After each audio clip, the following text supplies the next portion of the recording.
The air, the very air we walk through and breathe in, contains an invisible realm we can only see through God's greatest gift to us, our imagination. And I'm going to explain to you how I see and how you can see angels. Some people used to talk of fairies. Every culture has their thoughts on what that is, what it means, and how to find it. I'm going to describe the phenomenon first and then move on to explaining how to make it real. I sometimes imagine angels and demons. Like I say, some people would imagine fairies. Muslims imagine jinn, who are basically invisible demons. Tibetan Buddhists have a lot of this. Chinese believe the invisible world moves in a rhythm that we have to follow or coordinate to, even arrange our furniture to allow smooth passage of the spirits. Feng Shui, it's called.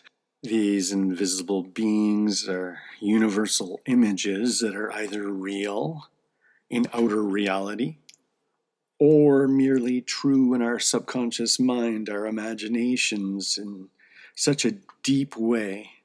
All cultures understand the concept of invisible flying spirits. Looking at still images improves your brain's image making abilities. Now, after you've internalized the image enough, think of them everywhere. Can you internalize them in your mind? Can you think of them in your mind? Look at a picture. Look at a picture. Look at enough. Like I recommend Blake's Angels. Okay, just look at angels and don't think that an angel has to be biblically accurate. I'm not saying it's okay. What is that? That's going to be misinterpreted what I said there. What I mean is like every drawing of an angel is just a metaphor of an angel. Every drawing of an angel is just a symbol of something. Like an angel has never been drawn. Okay, we're just drawing our idea of an angel. Do you believe they're everywhere? I believe they're everywhere. Belief is the first step. That's why God rewards me with seeing the angels. God gave us the imagination, and we've developed it to the point where we write whole books, paint paintings, and make comics, drawing every moment in the world of made-up characters. We use our imaginations to enjoy life to the fullest. As you imagine, the more you imagine, the more your imagination grows. This leads to love. Love is a function of the imagination. Consciousness of God, that's in the imagination. Okay? Unless you're the type of person that'll just say, like someone says, God exists, and then you say, okay, and I'll follow all his moral rules. But most people aren't like that, okay? So what we need to do is foster these concepts in our imaginations. Drawing becomes a spiritual experience, but only when it's honest, okay? It's a spiritual all the time, but when it's not honest, you're doing something the opposite of good, the opposite of God. Okay, well, I don't mean how you could be like dishonestly drawing Donald Duck. You're going to say it. And I'm trying to explain the ineffable. Okay, just don't lose. What I'm trying to say, you have to kind of listen and you have to internalize and think it over in your mind in your own words in a way, maybe. Anyway, a precondition, art turns atheists spiritual. Okay, it's a precondition. Art is spirituality. So an atheist will look at art and it'll get to them. Okay, in some weird way, we're putting spirits into the world through art. Does that make sense? Okay. Well, one half of Islamic groups ban art. They outright ban art because they say, it's spiritually dangerous. I mean, to some degree, because I'm saying all art is spiritual. All TV shows everything is spiritual. Everything is spiritual. Okay, everything. Okay, and Every show and every piece of art, every piece of writing comes from the imagination, the realm of the spiritual. Protestant iconoclasts, they destroyed 98% of England's art. They painted over it and burned it. And very misguided attempt. It's like we're going to be so different from our opponents that we're going to burn pictures of Jesus Christ. Now, that's misled. Christians lost the culture when they took up the Islamic disdain for art. Their great Renaissance art is missing. Britain's great Renaissance art is missing. I for a while I was thinking, oh, I guess they're just word people, because I would look for the British Renaissance art and it just wasn't there. And it's what's going on. And I only found kind of fairly recently that they did this. This is kind of like a hidden history. It's never bragged about. Christians destroyed paintings of Jesus and enabled secular society to create culture. And so secular society rewrote the myths of our culture that reside in people's brains. Art is just visual thinking that you can see. Okay, that's all art is. And so, like, if you're an artist, you could show people your visual thoughts.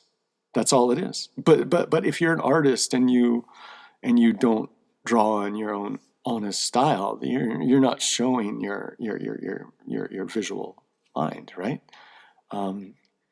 They destroyed visible thought about Jesus.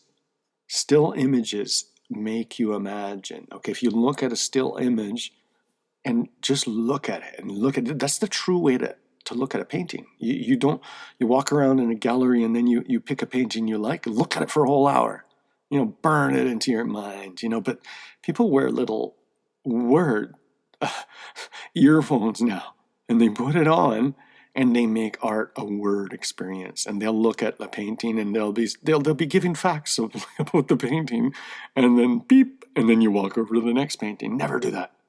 Okay, that's awful. It's anti-art. And they only do that because people lost the ability to understand the usefulness of looking at a still image. Okay, this is why comics are the last great medium. It involves all aspects of expression. My ones have music too, so it has everything there except for dancing, But how do you know I'm not dancing when I'm drawing? Anyway, I digress. I'm completely digressing. I'm trying to explain how our own thoughts and ability to communicate with the ineffable is helped by art. You don't pray to art like some people want you to believe. That person's praying to art. No, they're not praying to art. People get into the spiritual zone. I'm not a Catholic, and I know that. I know that they're doing that. But there's this malicious lie, really, that they're praying to the actual picture. It's like if you're going to say, my denomination is the best denomination, just do it honestly. Don't make straw man. Okay, I'm. Do you think God has denominations? I don't think so. But anyway, I'm supposed to be talking about invisible angels flying in the air right now. Our last house, in front of the stove, our dog was afraid of that section. We'd call him, and he wouldn't want to walk through this one area. He would be afraid, and he'd be, oh, boop, boop. It was, what's going on? He was frightened to death of this one little spot in front of the stove.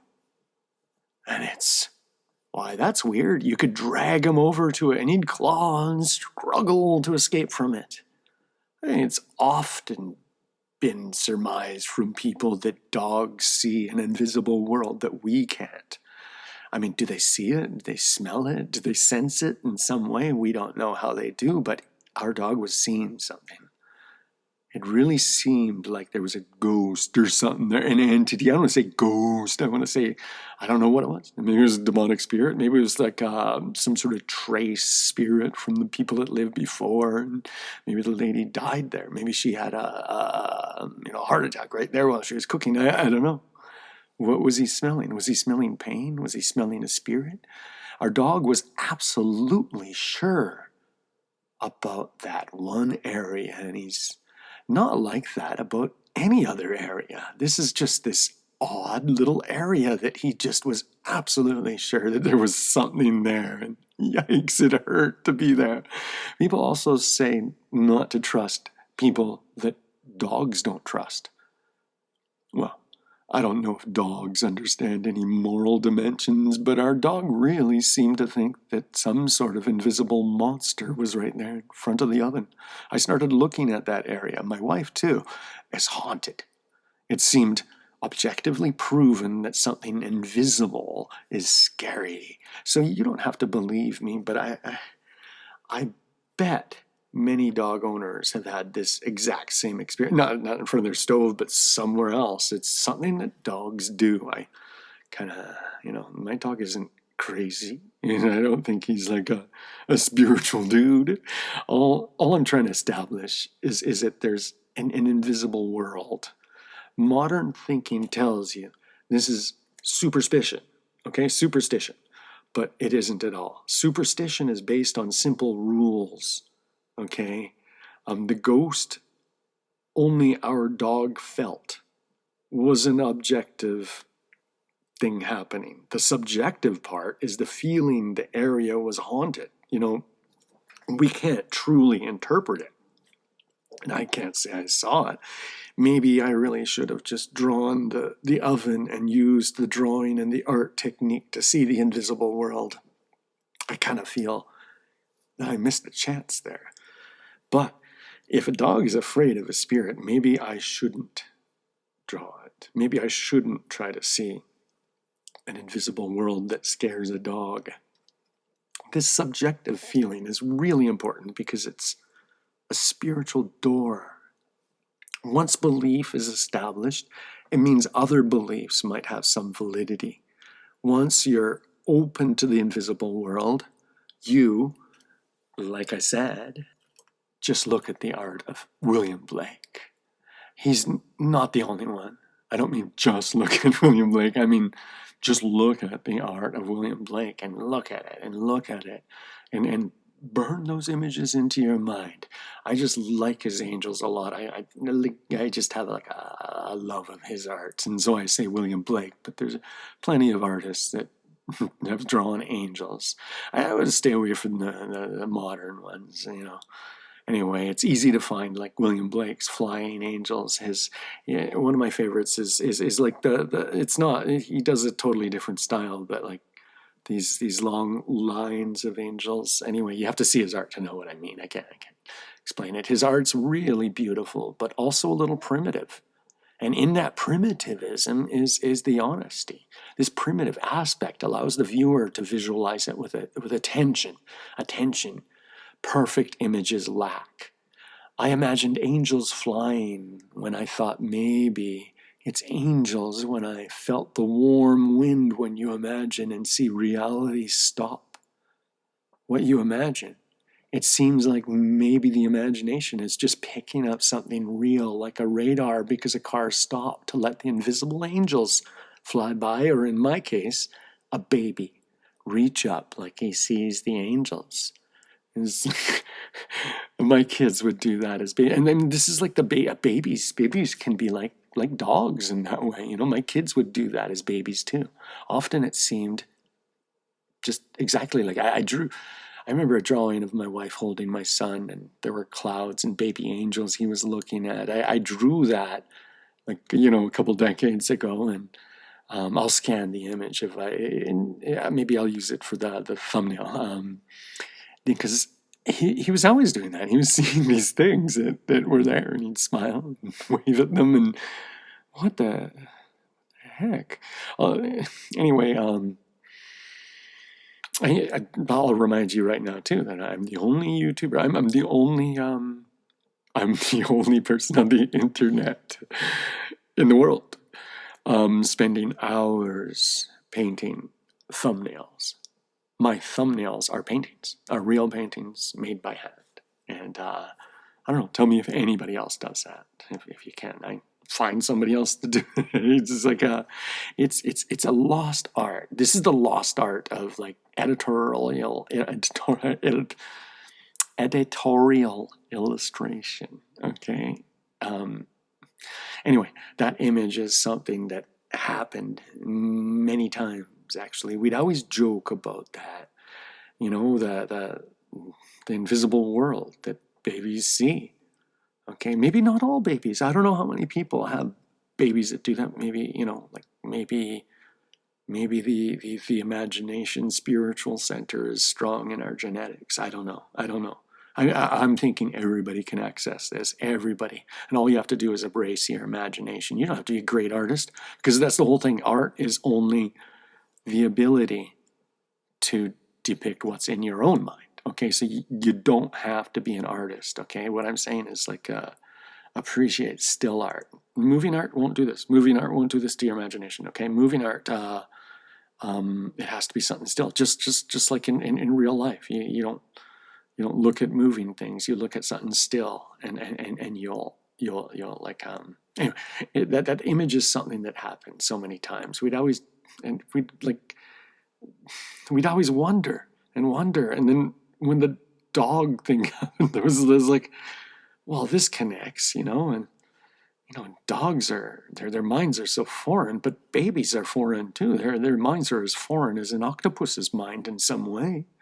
All babies are really imaginative. I don't know why.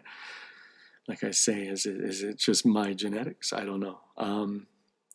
But I believe we're drawing spirits always. We're doing something that's very strange when we draw.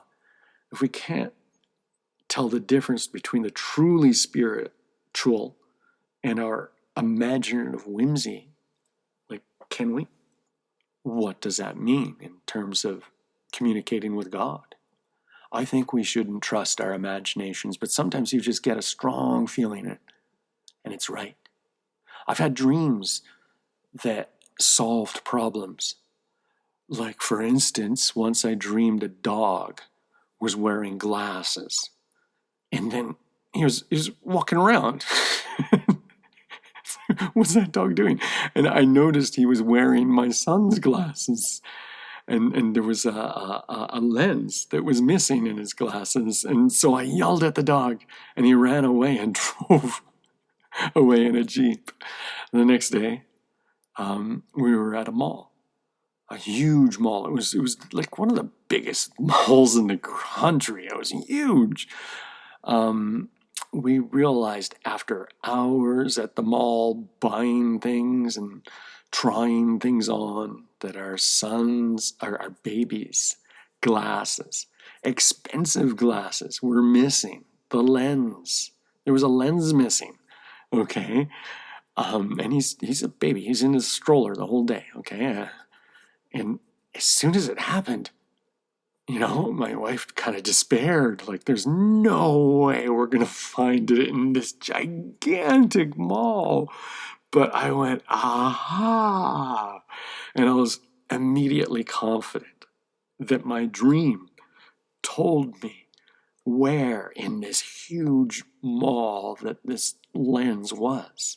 I confidently brought my wife and baby over to a t-shirt, the store with this t-shirt that I noticed earlier of a dog, an anthropomorphic dog driving a Jeep. Sure enough, still on the floor was his lens. This moment was important to me because I had a witness. My wife saw that I did something that it's not magic. It's not, was that spiritual? What was that? I used my imagination, my dream, to tell me exactly where my son's lens popped out, and there it was on the ground.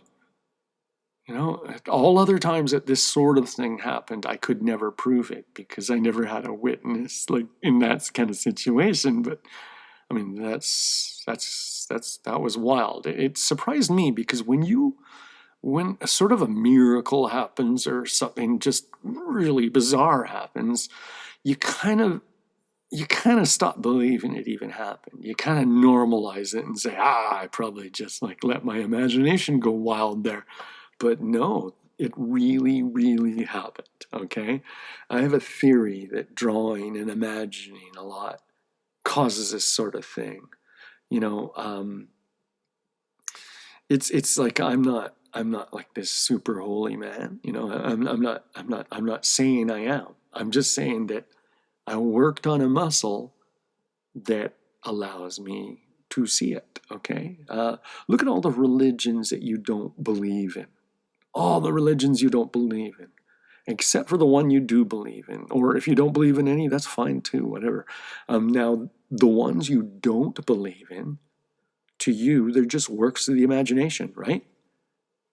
Sometimes the imaginer has received proof. Like think of the wise men. Okay, the wise men weren't Christians.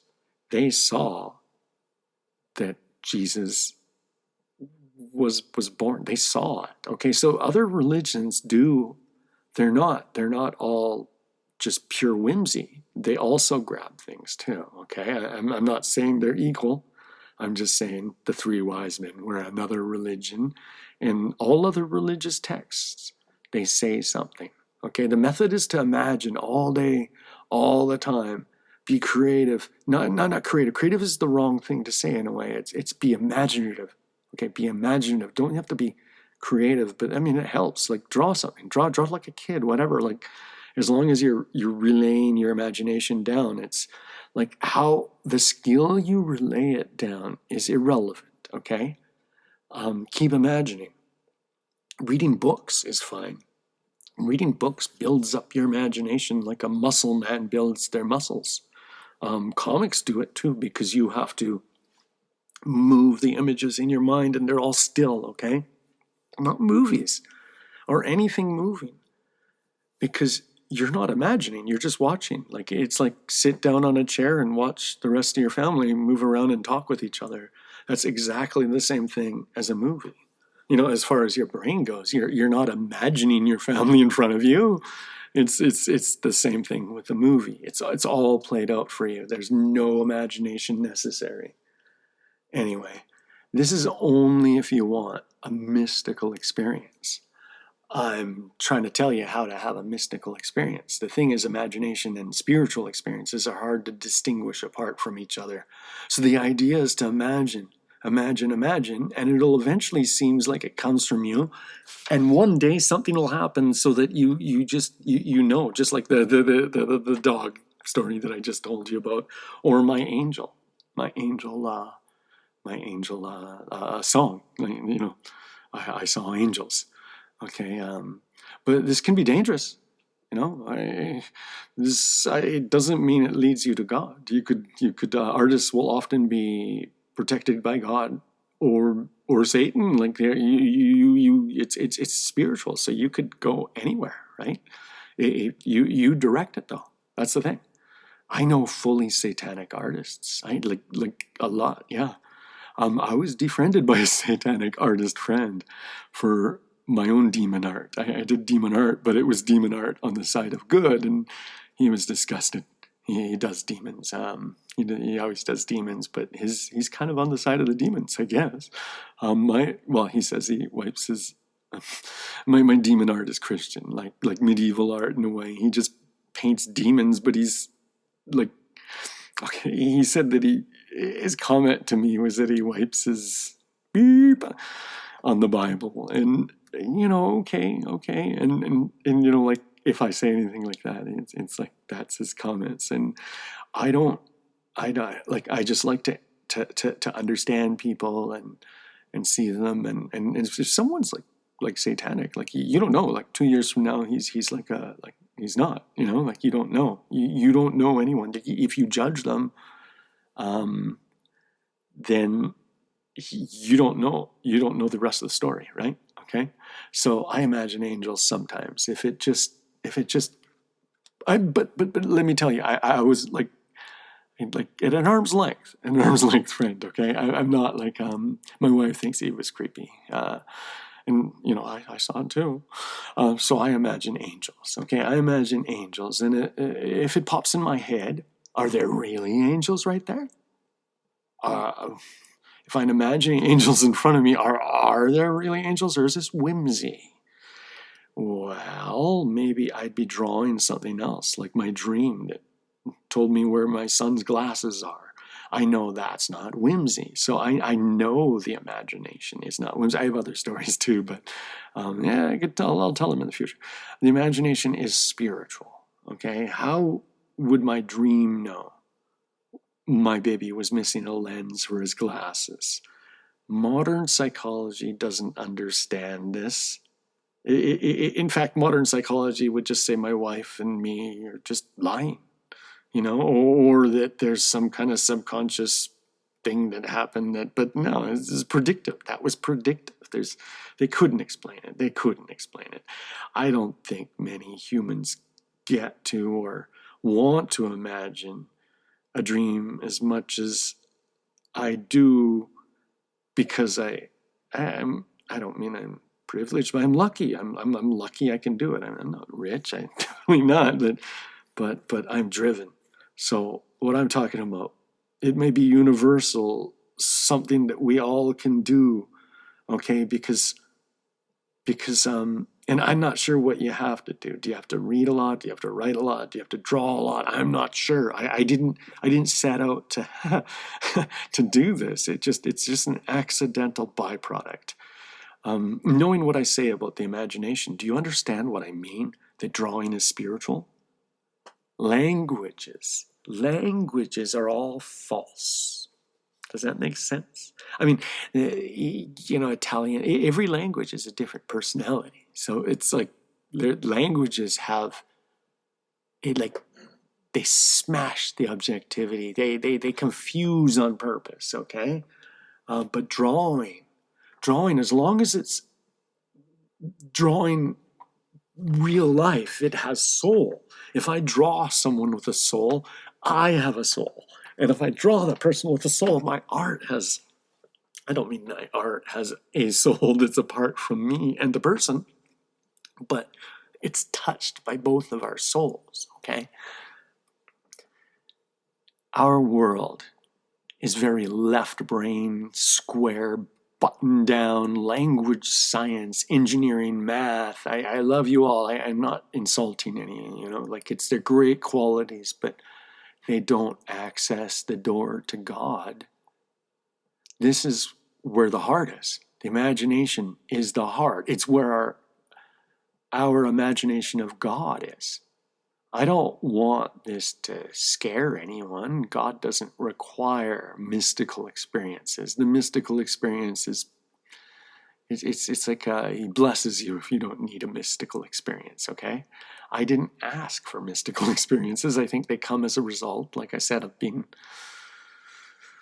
just drawing and imagining way too much, okay? And well, I think the mystical experiences also come from just being a canceled artist. I like all the doors were closed, like all the time, like in Canada, it's like contests, like like a contests are for everyone but white males, and I'm not complaining. It's why I became a super imaginer, and all the other people need a whole team of people to accomplish what I can do in one, thing. Anyway, it was like failing. That's it. When you fail, you fail up. See, failing economically makes art spiritual, because then you're just drawing for the angels. The meaning itself becomes magnified.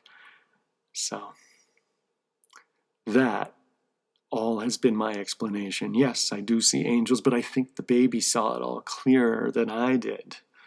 And the dog is more spiritual than I am. And how can that be? I have a funny belief about dogs. I think they kind of gain entry into heaven through us. Okay, their souls grow when they're with another person. But this isn't. It's just like strange intuition that I have, okay? And maybe all dogs go to heaven, I don't know. But do wild dogs? I don't know. That's why dogs love people so much. Maybe it's because we're their ticket to heaven and dogs are all spiritual. Anyway, um, I'll take a look at my links below, and I have a whole bunch of comic books, and I have a bunch that I haven't published or anything, like lots and lots. And I will talk to you tomorrow, I guess.